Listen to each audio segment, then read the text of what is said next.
I'll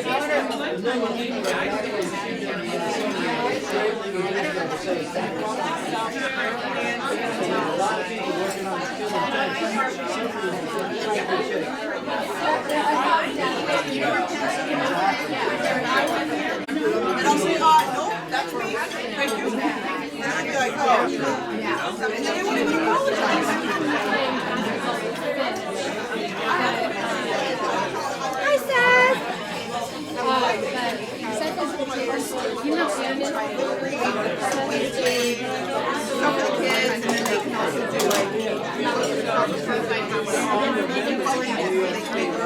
she's done a lot of great photos and sharing. Just like your little sit down for people to stop as they're going around the town. You would say that, right?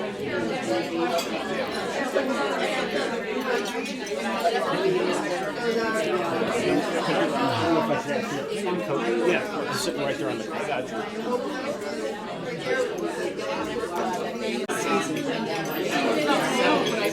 To welcome you to the Southeastern Connecticut Women's Network November Veterans Appreciation Luncheon. I am Susan Dombrowski, your network president. Who's got some good news they want to share? Who's got something good to say? Judy, what do you got good going on?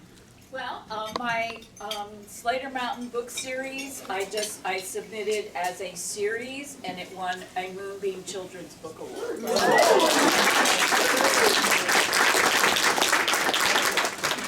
Gina inspired me to give blood. I'm going after the meeting to go and give my blood. Gina's donating blood. Who thought last month's presentation by the Red Cross was pretty cool? Yeah.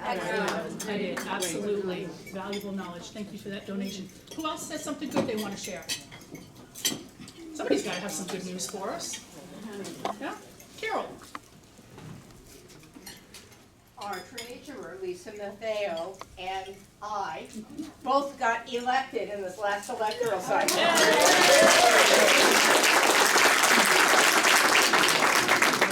Thank you for your community service. That is absolutely important. I saw Lisa's hand and then Nancy. Lisa. I just found out I'm going to be a grandmother for the first time. Yeah, and all business talk aside, when somebody's a grandma, grandma's a cool. World needs more grandmas. You got that right. I have two things. Last month I teamed up with Men Against FGM in Kenya, and we did an online program, international program, about this men's program who works to end FGM in the world, which female genital mutilation in the world, and that went really well. Second thing is, my youngest daughter in Florida just got 3 children, newborn, 2-year-old and 4-year-old, and she'll be adopting all of them within the next 2 months. I go down there every 2 months at night. And we'll be in Orlando for Christmas. Alrighty, one more person, Sheila.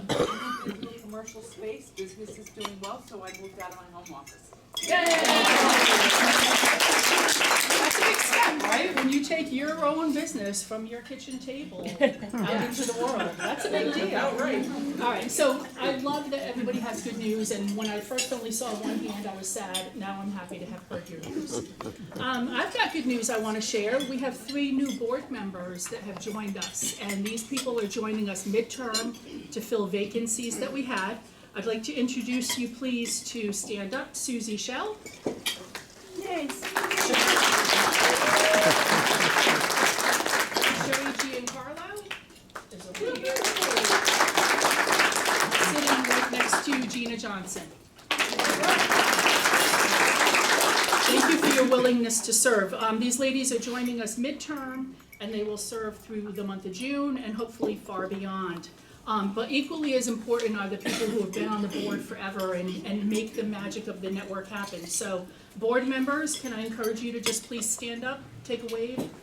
Yeah.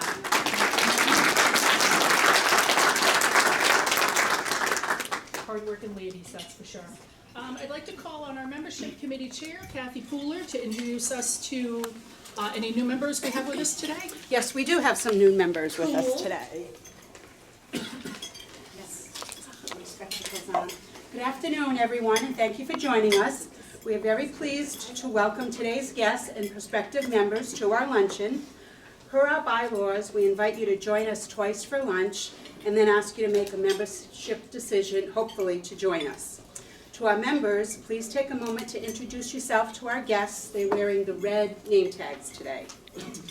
Now for our new members, we have 2 new members to introduce to you today, and that will bring our total membership right now to 86 members. So we are growing. Very good.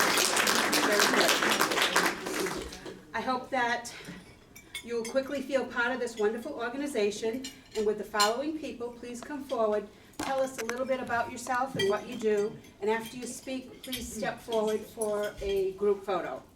And our new members today are Donna Ewers, I'm sorry. Please step forward. And Eileen Goodburn, please step forward.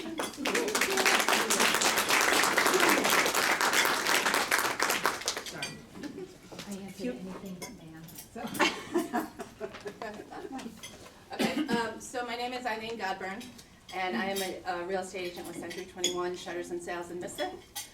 Recently joining a Coastal Connection team within our office, so I'm excited about that. Previous to this, I worked for the state for 20 years, retired. Was lucky enough to spend time with my kids. Worked in this school system as a paraprofessional and volunteer, still very involved in the high school. My son is a senior this year, so any college recommendations or scholarships, please.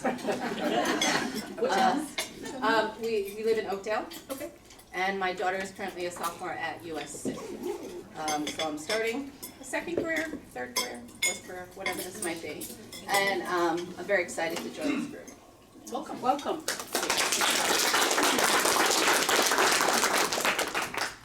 Hello, I'm Donna Ewers. I'm the Community Relations Director for Graceful Transitions. And we are a family-owned, locally family-owned care management services company. And it is truly a family affair. My niece started the company in 2019 after growing up with our seniors. Her mom, my sister, has been a geriatric nurse for 42 years, and her mom-in-law, Karen, just recently joined the team with 30-plus years of nursing experience. So we've got 90 years collective. I was thrilled as her aunt and huge fan to be able to join her in the capacity of introducing and sharing graceful transitions. We help elderly, our seniors, and their families navigate the complications and just sometimes the maze that's daunting of getting older. We are surrogate daughters to many, many families. So I am a Grammy of 4, and that's my favorite title. And I also look forward to being here. I'm a huge fan of women in business and look forward to joining you and getting to know you better. Thanks. Welcome.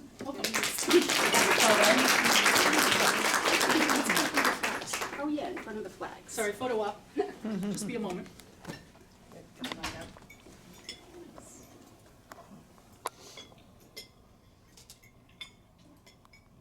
This is awkward. Thank you. Thank you. All right, welcome new members, thank you for that. Kelly is not here. All righty, so thank you for that, Kathy, I appreciate your time. I would like to call on Judy Ricketts-White, please, before you take that bite, to do the members-only raffle for us. Every month we do some drawings to win free advertising. These are for members only. And you only have to be registered and attend and be a member in order to have a chance at these winnings. We try to give everyone an equal opportunity to win these. So if you've won within the last 2 years, please fess up so we can give somebody else a chance to win. Okay, the first is for a spotlight article in our own e-news, and then the articles get posted on our website. And would you like to try that?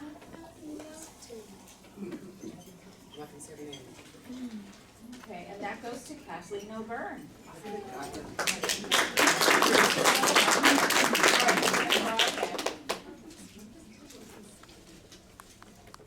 Kathleen just doesn't want to write an article. I know.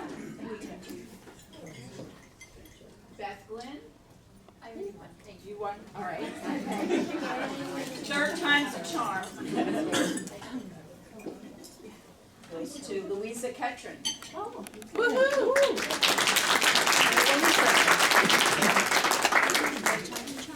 Okay, and the second is for a website ad on our website. It links to your website or a Facebook page, whichever. That is worth, both the article, well, the article's worth about $200 at least. The website ad is worth almost $300. So, whoops. Jesse, would you like to draw that winner? And that goes to Susie Shell. Larry, you won that. I won, and I still owe you my ad. Okay. Yeah, that's the thing, people see me, email me, whatever, to find out how to take advantage of your winnings. And those who are behind on getting me their spotlight articles, come on, ladies. Okay. I do too. Dana Latica, but I think you won. You won, okay. I know the website ad. I know. That's right.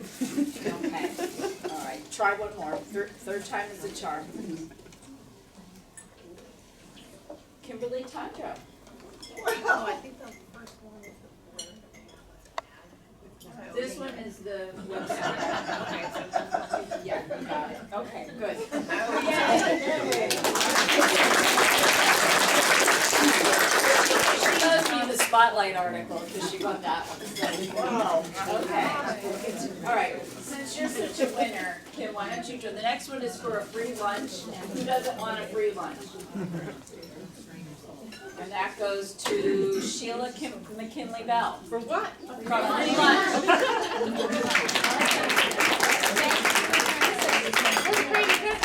Alrighty. Thank you for that, Judy. Now we're gonna hear from Alyssa. You ready for the 50-50 fun stuff? Yes. Alyssa is our vice president. Been doing a great job for us. Go ahead with the 50-50. This is red ticket. Yes. So get your red tickets out. We collected $142. So the winner and will get 71, and 71 will go back to the network. Fantastic. So since Deb did a great job organizing this whole event, As she always does. 668732. 668732. That's me.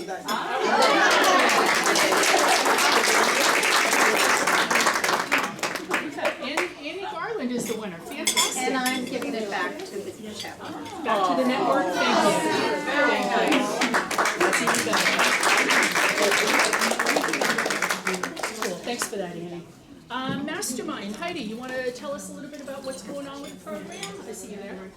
So our mastermind is gathering this coming Friday the 17th. It is a virtual gathering. So if you're too busy, guess what? I've just eliminated one barrier. You don't have to leave your house or your office.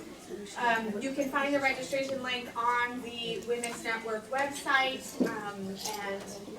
And here on your table, there's a QR code. Just get your phone out and scan that puppy, and I'll see you on Friday, 12 noon. Cool, thank you for that. I want to tell you a little bit about, I don't see Wendy, right? Where's our girl Wendy? I'm going to tell you about our next Network at Night event. So that's coming up on Thursday, December 14th, before the holidays. It is with the company called With Interiors. And it is at Sherry Giancarlo's home. She's an interior designer, and what better way to show her business than to show her home, right? So stand up, give us a wave. Give us a wave. All right, there's Sherry. We'll be at her beautiful home in Lebanon, just north of Norwich, about 5 minutes. So get yourself to Norwich, 5 more minutes up the road, and you'll be there. I have 2 special guests I'm going to welcome before we get started with the program. And the first being Waterford Selectman Rob Moole. Come on up.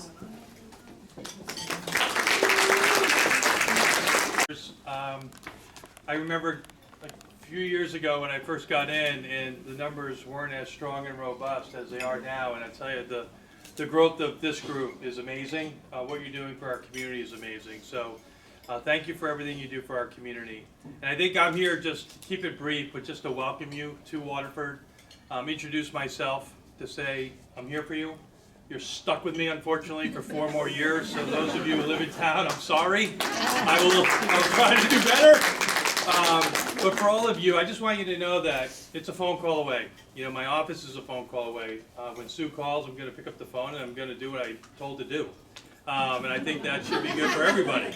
But I think these are one of those things when we talk about veterans, with my dad being a career Coast Guard senior chief, my brother, my little brother being an airborne ranger in Gulf War I. I do look at our veterans a little bit differently than most. 4 years ago when I came into town with Jody Nazarchek, we started a veterans coffee house in town. We didn't have much going on in town for our veterans. So it was the one thing we felt really strong about as a community. We need to do this for our veterans. We did it. We started out about 10 people showing up here. We thank Mike, Bassetto all the time for opening up his restaurant to us. So now the second Tuesday of every month from 9 o'clock to about 10:30, we are now the largest coffee house in Eastern Connecticut with 70 to 80 veterans coming here. And I think you see that, and now it's not just Waterford, we welcome everybody. And I think that's what made this so special, and that's what I give a lot of credit to Sue and your organization. You bring in everybody because we all have a voice, we all have a chance to make our little community better. We don't talk about it enough. There's too much divisiveness going on in the world. There's too much distractions for all of us. Let's get back to taking care of neighbors looking after neighbors, and that's what the Women's Network has done. You take care of all the little people, the little guys out there that can't defend themselves, can't fight for themselves, can't advocate for themselves, and sometimes those are the moments that we really cherish. So with me in the town of Waterford, we'll always be here for your network. We'll always be here for our residents. And I want to thank you so much for having me here today. Thank you for everything you do for our community. Thank you, our veterans. Basketball at the University of Connecticut, so let's welcome him. And now he's going to tell us what the plan is to bring the national championship home again this year. Go, Tom. It should be super easy. That's all I got to say. Have a good afternoon. If anyone came to the game last night at XL and you, even though we won by 34 points, if you want your money back, I'll be at the door. I'll give you your money back because it was not a great night last night. Sometimes you can win by 34, believe it or not, if you're playing the worst team in the country and not play well. And that was what happened last night. We're 3-0, and our first 2 games were against a couple weak teams, but we played pretty well for the most part. Last night, ironically, was against the worst team. There's 365 teams in Division I, and statistically this team is 365. And so what happens in these games is you have this feeling, in basketball there's a couple hundred possessions, right? And you have the ball in half of them, and the other team has the ball in half of them. You feel like when you play a team like this, every single time you have the ball, you should score. Or it's a disappointment. Basketball doesn't work like that, but that's how you feel. And then every single time they have the ball, if they score, you're disappointed. So you're up by, the scoreboard says you're up by 30 or 40, but you're perpetually mad at what's going on. It's a weird feeling. But anyway, we think we're going to be really good again this year. We had an outstanding season last year, as some of you know, winning the national championship. It was our 5th one in the last 24 years. I've been fortunate enough to be a part of 3 of them. I was an assistant coach with Coach Calhoun from 1994 to 2007. Ray Allen's sophomore year at UConn was my first year as an assistant. That's usually a nice benchmark to explain where I was. And so that was my first year as an assistant.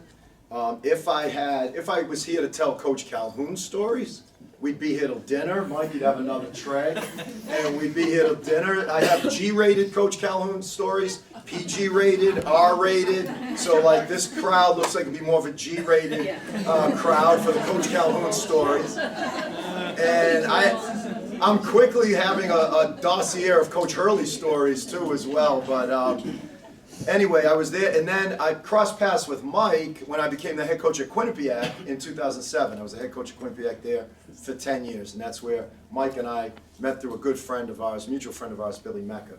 And back at UConn now for the last 5 years, this is year 6, and enjoying every minute of it. It's been great to get the program back reestablished. among the best in the country. We have a really good group of young men playing for us. They're fun to coach. They're unselfish. They work very hard. They don't provide us a lot of headaches off the court. They go to class.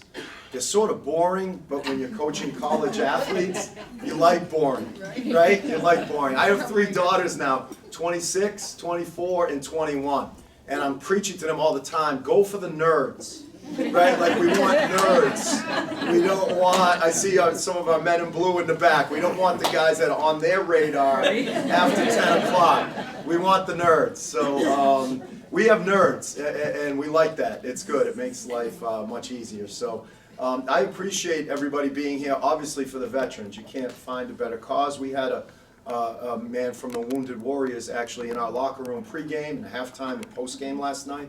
We try to support as many of those initiatives as we can. Very proud, obviously all of us are, of all the veterans and everything they give and sacrifice for us. Thank you for all your support of any UConn athletic team, men's basketball, women's basketball, any of the teams we have up there. It really means a lot to all of us. Come to games, as long as the weather's not bad, it's not a bad drive. My ways took me through Route 32, down that way. It didn't put me on 91. That's because Mohegan Sun is that way. That's Actually, no, Mike, right? I was supposed to say Waze didn't. You told me to go by. That's right. Yeah, Go that's by right. Mike Mohegan said Sun. yes. But anyway, thank you again for your attendance. This seems like a great group, and Mike was telling me that it's growing. So keep it growing. We'll start using that room, and I'll have a microphone the next time, and I'll stay longer and tell one of the G-rated Coach Calhoun stories. All right. But thank you, everyone.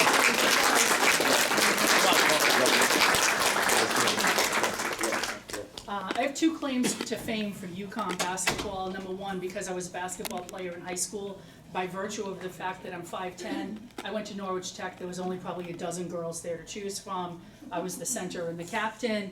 Went up to UConn my first day. I was like, yeah, I'm going to try out for that basketball team because I think I'm pretty good, right?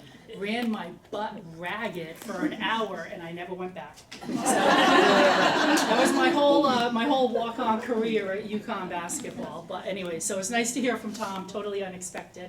I'd like now at this point to introduce a Women's Network past president. Woman of the Year is Deb McGrath, so she's going to come on up.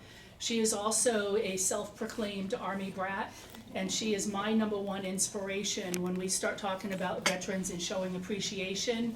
One of Deb and my favorite things to do is on November 11th, we usually get together and just go out hugging vets. So if you're a veteran and we see you on November 11th or any other day, prepare for a hug, because that's the appreciation that she shows, and she models that behavior to all of us. So Deb, it's up to you. Let me get my stuff out of the way. Yeah. Jean and Dana, you want to come up here real quick? Before we get started, we want to go ahead and say our Pledge of Allegiance. If you want to lead us, please.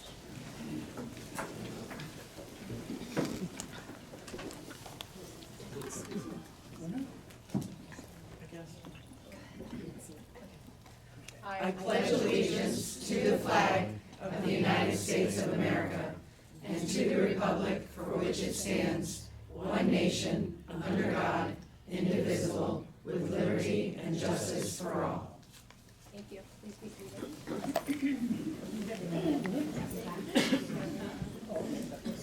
So we're going to do a little bit of up, down for a second. Be prepared. Don't have any bites in your mouth. Any Southeastern Connecticut Women's Network members that have served in the military, please stand up. Give us a wave.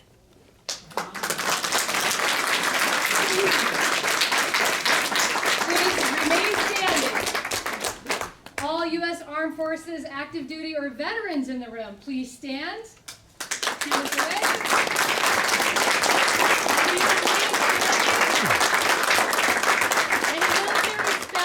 In the room, please stand up.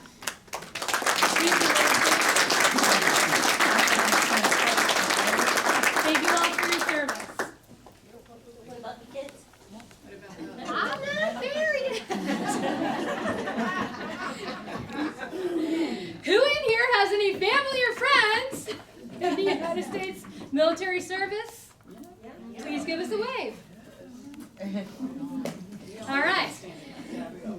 At this time, we'd like to take a moment of silence honoring and remembering a man who was an honorary member of our network. He consistently supported us when we had parking challenges in New London by donating his garage space when we were in New London for our lunches, and catered to our every need anytime we ever had to have a meeting, and he hosted it at Copperwood Grill. He never said no to us. A true friend to our network, New London's own United States Air Force veteran Bill Cornish, who passed away last month. He's greatly missed. Thank you. As an Army brat, I've learned some lessons I'm grateful for. No one had fish with Mom Cook. No one had to hunt, start fire with no flames, stealthily watching the guy down the road on a skateboard. On all the bases we were stationed at, all over the country, Germany twice, Italy, the same rules applied. Bugle call means stop what you're doing and find the flag. I've literally seen my dad almost chop his own head off, getting his seatbelt off to stand up and look at the flag. I've also had the opportunity to meet mentors. Every once in a while, one of those people is so amazing, they truly inspire you and others. I'd now like to invite our guest speaker up, United States Army retired Colonel Kevin Red Eagle Brown. He is a mentor, a leader, and inspiration, and in all the years I've known Kevin, he's been a good guy that walks the walk. He loves our country, our service members, our veterans, and their families. Kevin, come on up.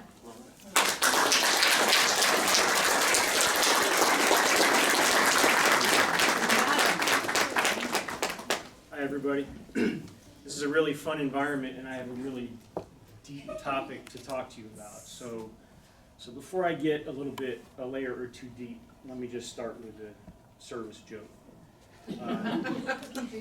There was a private, a sergeant, a command sergeant major, and a colonel, and they were captive.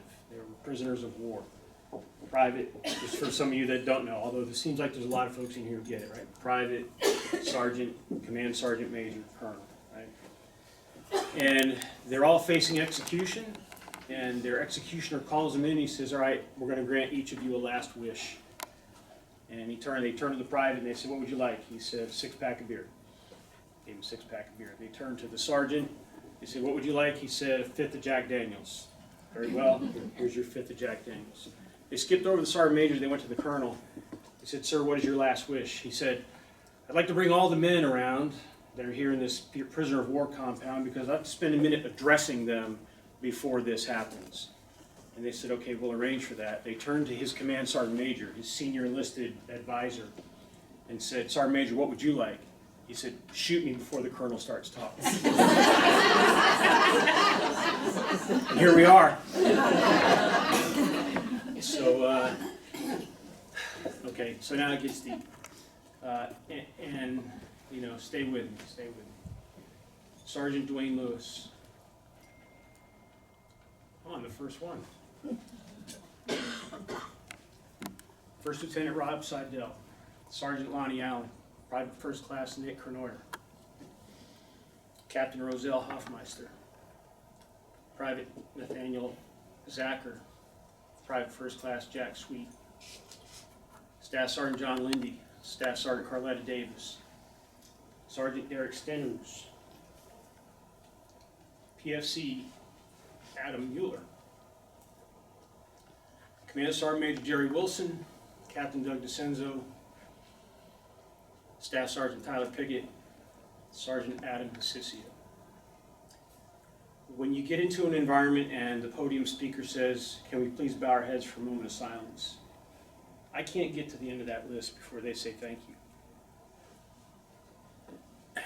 And if you think about that list of names and then the people and the families that are associated with each of those people that I just named, and then some, it gives you an understanding of the impact of the loss that we've felt over the last couple of decades of conflict in Afghanistan and Iraq. Every year in April, I participate in an event where I carry those names that I just read for you, said for you, on a little strip of yellow ribbon.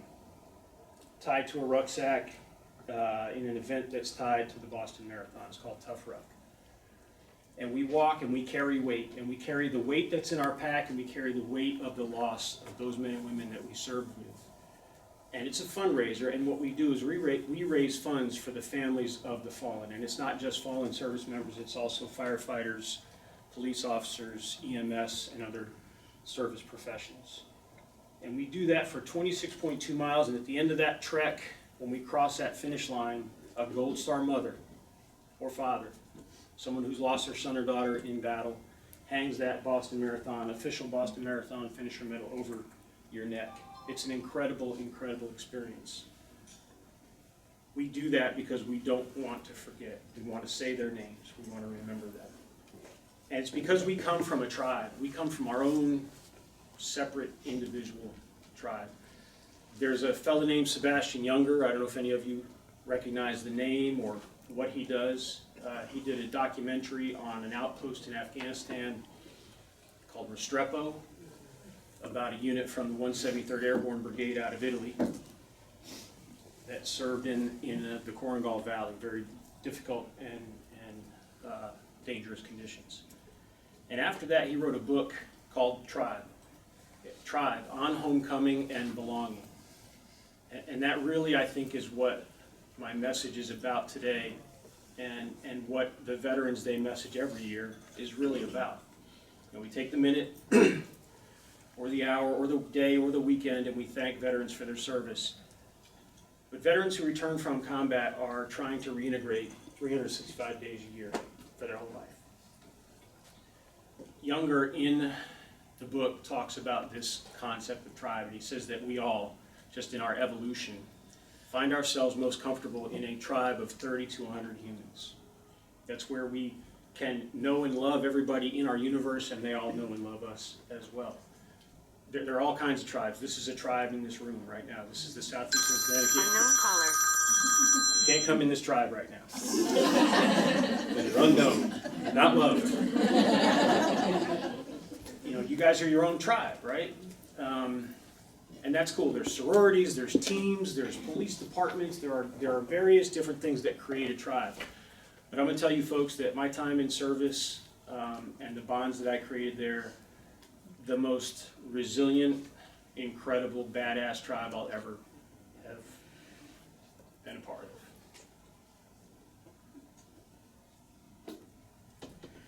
And the reason that is, and Younger describes it in the book, is because of the strange coupling of a time in your life that will never be matched again because of the people that you're with and associated with, and trauma, all balled up in one thing, all balled up in one moment in one place. You know, forgive me, right? I'm in an audience full of mostly women. I mean, I'm surprised I've made it this far without stopping and saying, I'm sorry. I don't even know why, but I'm sorry. You know, trauma comes from a number of different things. We all know this. Car accident, terrible hurricane or tornado that tears apart your neighborhood, sexual assault. But the point that Younger makes is that the crazy thing about combat post-traumatic stress and the trauma that is tied to it is the fact that you're in this environment where you're actually happy to be amongst those that are with you when you experience that trauma. You're at the height, you're at the pinnacle. At a moment of intense loss and trauma. And that's really what sort of defines what is so difficult about curing or repairing or bringing home our veterans from conflict. So my take on it, and let me go ahead and do the know your audience thing here halfway in. Have any of you ever heard me talk about Maslow's hierarchy of needs before? Not one of you. Yeah? You heard me talk about it? Okay. All right, so I call it my cereal box rendition of Maslow's hierarchy. How many of you know, by a show of hands, about it, generally speaking? Somewhere along the way, right? Okay, got it. Great. So it's pyramid, right? And at the bottom is the foundation of what allows us to exist. Food, water, shelter, rest. And if we've got all those things in place, we're going to be all right. And we're gonna be in a position in our lives where we can move up to the next band, a little bit smaller, sits firmly on top, stable, of relationships, family, friends, an intimate partner or mate. Good. Well, if I've got all that squared away, I can move up to the top, which is self-actualization and true growth. And you grow through this thing, but you gotta have all those things by Maslow's account. And yes, you can move through them, but we're not gonna go to the graduate level. We're gonna have the cereal box level of Maslow's. You gotta move up through those, or you at least have to have all those things well positioned to be stable and safe and secure in your life. Okay, so think about it for a minute. You're in this this situation where you're deployed. Let's do it by anecdote, by story. So on the morning of November 5th, 2007, Staff Sergeant John Lindy, a ginger from New York City, who, if he wasn't such an awesome squad leader in the Army, would have been a comedian on stage. I'm convinced. You'd be reading about him today. You'd be playing the Mohegan Sun Arena right now. Was in charge of the group, and he started to assemble them and get them all together. Along for the ride with him in this one Humvee was Staff Sergeant Carletta Davis from Fairbanks, Alaska, mother of two, a black woman from Alaska with 2 children and no male in the family. And she's a medic taking care of 16 soldiers, thousands of miles away from her kids. Sergeant Derek Stenroos from North Pole, Alaska, and PFC Adam Mueller from Underhill, Vermont, young 21-year-old kid, military policeman, first tour duty, first duty station, frankly, was Iraq, and not Fort wherever, after his training, of course. So they're all loaded up, they got all their stuff, they've got a mission, and let's talk about their Maslow's hierarchy. Food, water, safety, shelter, rest at the bottom. They're forsaking all of that on purpose, knowingly.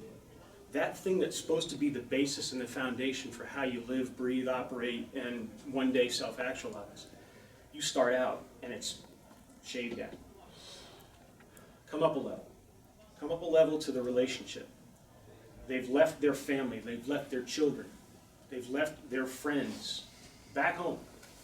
And now it's just the 4 of them in this truck. So it's there. The relationships exist, but they're reframed and they're reformed, and they're a different kind of a relationship.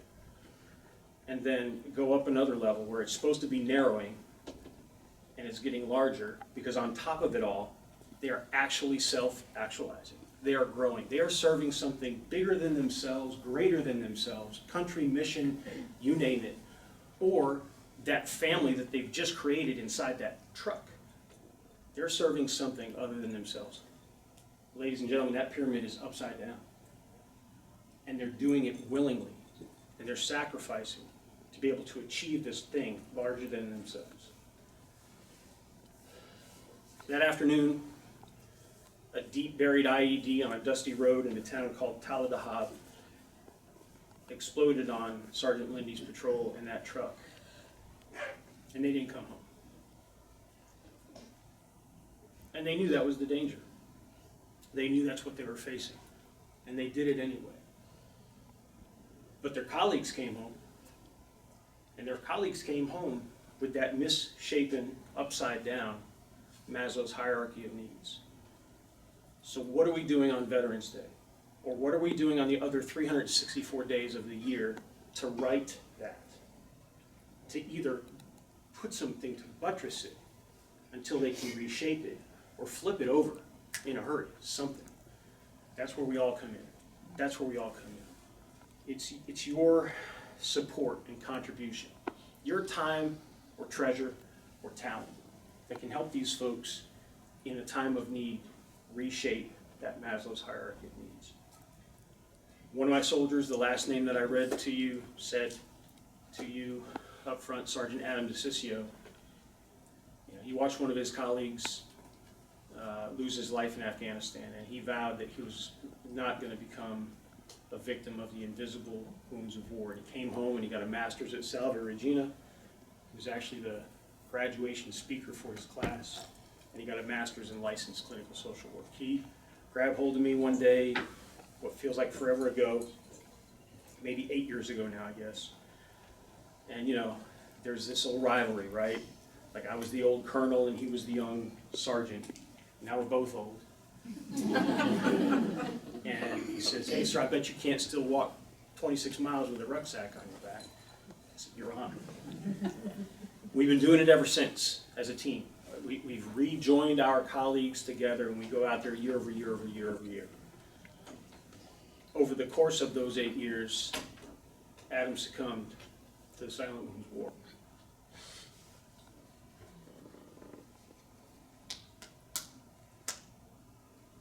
So now we do it for him and his mother and every other one of our brothers and sisters that we remember when we step out and do it. And I'm going to make a plea to you. You want to help this organization that we go out and with and for. It's the Military Family Friends Foundation. It's sanctioned by the Boston Marathon. And the money that we raise when we go out there and walk those 26.2 miles does things like delivers a friend from California to his brother's funeral in Rhode Island because he can't afford it. You're not going to get that from the Department of Defense. The Department of Defense is going to reach out and say, "Hey, weren't you friends with Adam? Let's fly you to Rhode Island so you can be there with him and his family." This organization does that kind of thing. This organization defrays the cost for those that are staying in a Fisher House or a hotel when their son or daughter is undergoing long-term treatment in a military hospital. Those kind of things. That's what we do. And so if you're willing and able and want to devote some of your treasure to that effort, that's great. If you want to devote some of your time, it's April 16th. It's Patriots Day weekend in Boston. It's the day before the actual running marathon. Come out and cheer the Ruckers on. Be out there for them. Just give them some support. Wave a yellow flag or American flag. Be a patriot, because it's okay to be a patriot, everybody. And if you don't want to devote your treasure or your time, then, as my wife Desiree says, devote your talent and make some peanut butter and jelly sandwiches and hand them out to the people as they're walking up and down the path. That's what she does. She's a sandwich slinger. And it is quite an experience. You know, they're all fired up under this tent with lemonades and sandwich pieces, and they're excited and they're happy, and we're kind of dragging them by and taking the sandwich. But I'd encourage you even to do something like that. Whether it's Tough Ruck or some other thing, to the point that the first selectman made, be there for your neighbor. And in this case, in this particular conversation, be there for your neighbor that's a veteran. Devote your time, treasure, or talent. That's what you can do. We all appreciate it when you say thank you for your service. There's a lot of funny memes out there in the social media world about "thank me for my service, please." I don't know if you've seen them. Like one has a young man holding the, these days you pay with a card and you flip it around, it says tip. And he's holding a thing, "thank me for my service," right? Like, tip. But we do appreciate it. But what we really wish for and want, and I ask you for today, is ongoing and steady support. Take care of your neighbor. Thank you very much.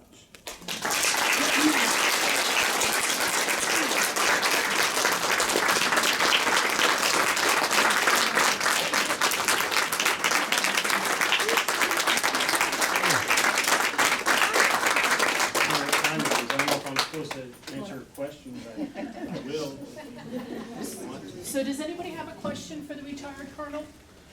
I see our firefighters scooting out the back. Thanks, guys. Thanks for keeping the community safe. Can you say the name of the organization again? Yeah, so I'll put the link on the Southeastern Connecticut. Yeah. Because here's the deal, Alan. Put some levity in this thing, right? It's also kind of a competition. And so there are only 1,000 bibs given out each year. And usually it's in teams of 5 or 10 or 20 or 30. And our team has been the leading fundraising team for the past 6 years. So I don't want you to get your donation misdirected to the put something out there, and I'll talk to Deb. We'll figure out where to Put a link on Thank you that. for asking.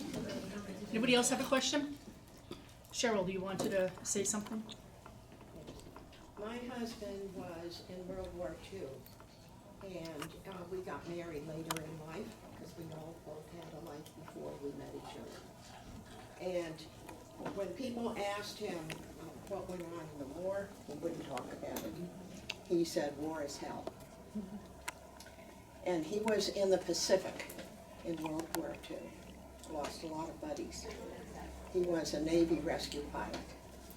When he passed away in '07, I took his clothes to the VA hospital in Cromwell, and they were so appreciative because they were doing a stand-down day, I think they called it, and they were giving haircuts and dental help to the veterans that showed up. And the things that they could not use, which were flannel pajamas and things like that, I took to the VA hospital in New Haven. So if you ever talk to somebody and they want to know what to do, and my husband had beautiful clothes, and these men were so grateful. Thank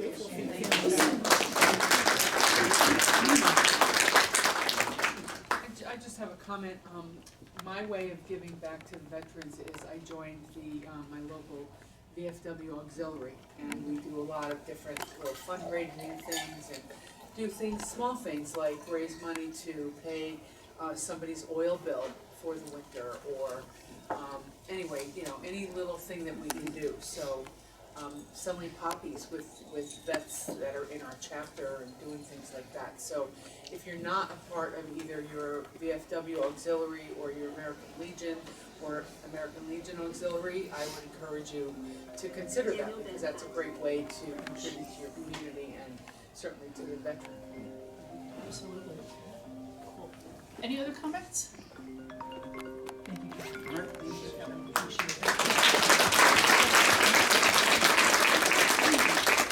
So I'll just close this by saying a couple of things, and we definitely have more time for chatter. Tom and I we did a tour of Washington, D.C. in the month of April when every 8th grader in America was there. Do not recommend going to D.C. in April. But we went to Arlington National Cemetery, and I had never been to Arlington, and you see the pictures of it, and you think about it maybe, or maybe you don't. But when you are standing there and Rows of soldiers. just rows and rows of white crosses. And when you think about it, just like Kevin said, every single one of those crosses has a mom and a dad and a sister and a brother and a girlfriend or a boyfriend left behind.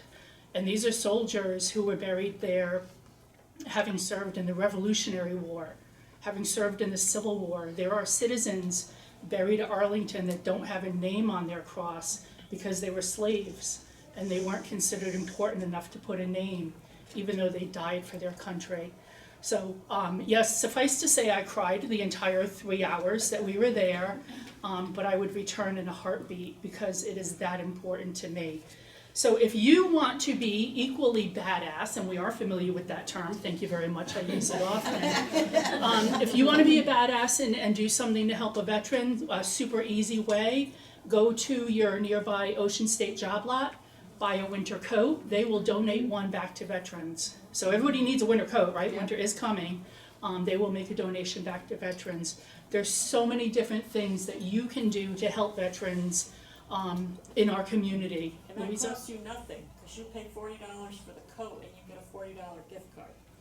So it costs you zero Sweet. to have them deliver that coat. Right. And we had the guy from Norwich tell us how many thousands they got. Yeah, I don't remember what the number was. So you pick out the coat, you select it. I saw a totes $90 coat, and then I paid $40 and got the $40 back. Yep. Zero to you. Zero to you, and you're helping, keep yourself warm and a veteran as well. Ocean State job lot. Yep. Well, any veterans appreciation you want to share? Dana? I just wanted to share with everyone some realistic advice. So I'm a female and I'm a veteran, and we were talking about this at my table. The support that I have gotten in my life has been priceless. But what you can do is open up your heart and understand that there are different types of veterans. And I still struggle today in 2023 being a female veteran. Because when everyone shuts their eyes and you say the word veteran, they think of an old white man that served in World War II or Vietnam. And I think that it's important for everyone to open up their mind, just like we're asking the world to change, right? With racism and sexism, please do the same for military veterans. We all know that it doesn't come from a malicious place, it's just, and neither did all these other world problems. But just be aware, right? So I'll give you an example, it still happens to me. I will be at a gas station or Home Depot parking lot, and somebody will come up and say, oh, you know, was your husband or your dad in the service? No, it was me. You see that? Why would I have a heart and then a sergeant sticker on the back of my car with a vet plate? How could that be you know what I mean? So just be aware of your surroundings and who you're speaking with, and the best thing that you could do is listen. Because there are some that want to talk and some that don't, but also just another reminder is that every local town has a social services department, and they all have a sub-department for veterans. And to be more personal with you, 2 years ago, I went through a really hard time. I transitioned jobs, and I was out of work for about 6 months, and it was really difficult for me to ask for help. But I had a friend of mine say, did you know that the town of Montville has a small fund for veterans? I reached out very privately, very discreetly. They ended up paying my $1,500 Eversource bill that I never thought I would be able to pay off. And because of what they did for me, I am financially stable today because I was able to start over and fresh at that point.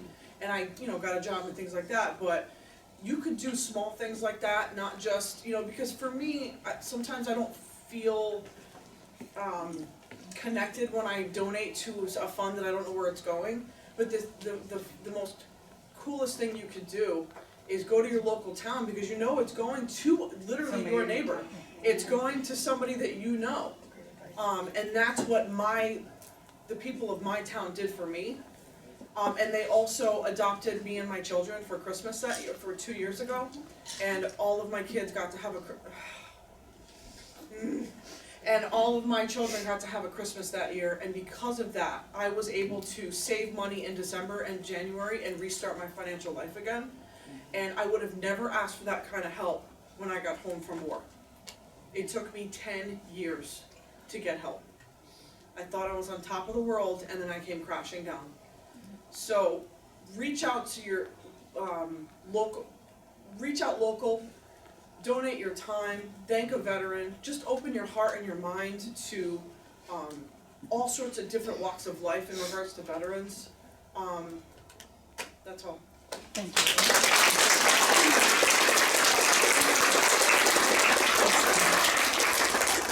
And I had said something to Dana earlier. I said, thank you for your service. And she said, I hope I'm not speaking out of turn. It's okay. It took her a long time to be able to say you're welcome. It took her a long time to be, and Hallie, you're shaking your head, it was her job, it was her obligation, her duty, she signed up. People like that don't think that they need thanks, but as a grateful citizen, that is all I can offer you. I can't offer you, a promotion or a new house, but I can offer you my grateful thanks. And that's what we do in this room. This is our tribe, and we've got some visitors in our tribe today. That's cool. Probably won't see you again. Hopefully not the police officers. No offense. If I heard you right, we're halfway to 2 lunches and a membership. Yeah, right? We might make an exception. But I joke, gentlemen are absolutely welcome here at the Women's Network. But this is, look around. Look at the friendships you've made, the business contacts.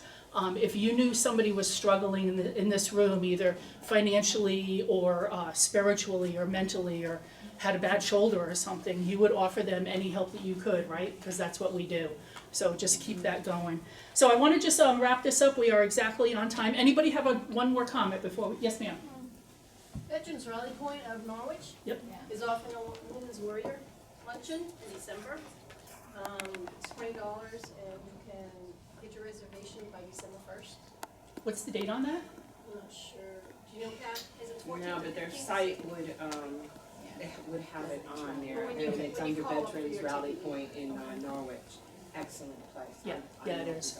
Say it again. Say what it is again. It's We the don't- Veterans Rally Point in Norwich. It's located in the, I It's in the industrial Industrial park. it's Easter in the Seals industrial building. park, but it's associated with the Easter seals. So it's at the building of the Easter seal.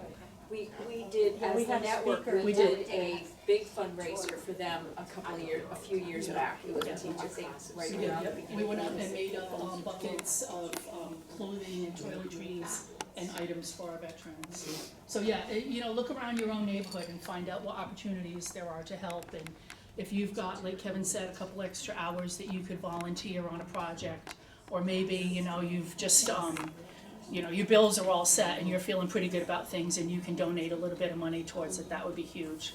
So, or just go to Ocean State Job Lot and buy a coat and help warm somebody up for the winter. So as you're planning ahead, Network at Night, like I mentioned, Thursday night, December 14th with Interiors, Sherry Giancarlo's residence in Lebanon. It's gorgeous. Plenty of parking, easy to get to. There's 2 different ways your GPS can take you. Either one is equally We're gonna easy. make a craft too. Oh, and we're gonna do a craft. Okay, cool, all right.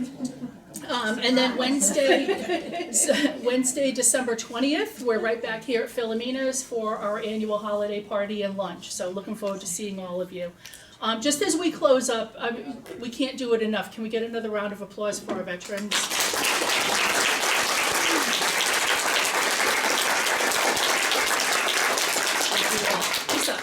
I hope you don't get mad, but I was thinking as treasurer, the donations from the 50/50, we could start to kick off his. Hell yeah. When he gives us the link. Absolutely. Yeah. $142, right? Yep. There you go. $71 and give it to them. Yep, absolutely, all of it. Thank you. Thank you very much. I